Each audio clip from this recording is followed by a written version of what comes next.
If we lose Ukraine, we are on our way to a global catastrophe. Hello, I'm Steve Forbes, and this is What's Ahead, where you get the crucial insights you need to better navigate these turbulent times.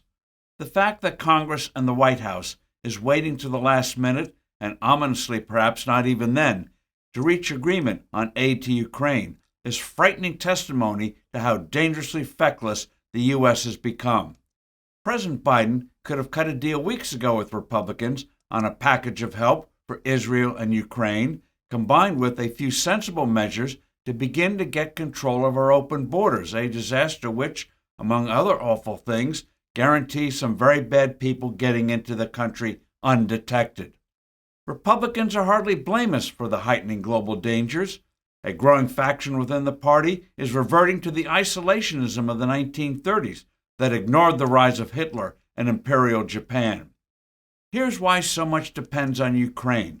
Its fate directly impacts the safety of Europe, which, as 2 world wars attest, affects our security. Putin has made clear he wants to subjugate Ukraine, which is critical to his goal of recreating the Soviet Empire. Back in the 1990s, Russia agreed to the independence of Ukraine.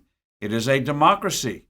A Putin success in Ukraine will shake Europe to its very foundations, and he won't stop at snuffing out a democratic sovereign Ukraine.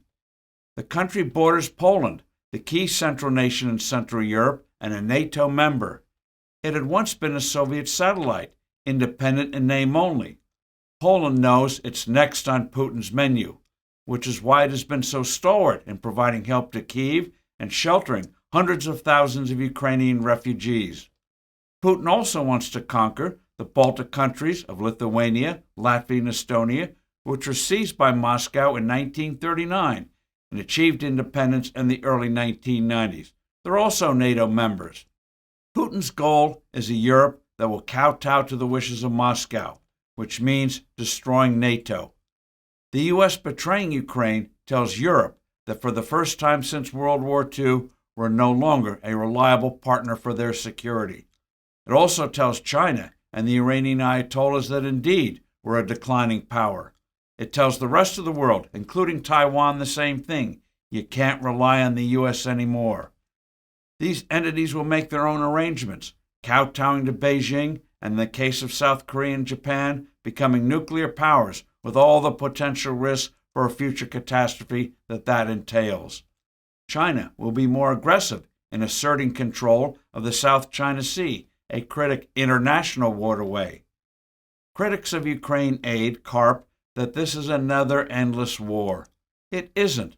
Properly armed, Kyiv could have repelled the invaders long ago and could still do so if given what it needs. Isolationists say Ukraine isn't a real democracy because it has postponed next year's presidential election. Well, Britain postponed elections during World War II.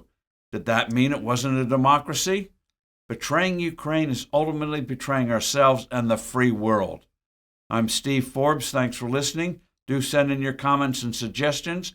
I look forward to being with you soon again.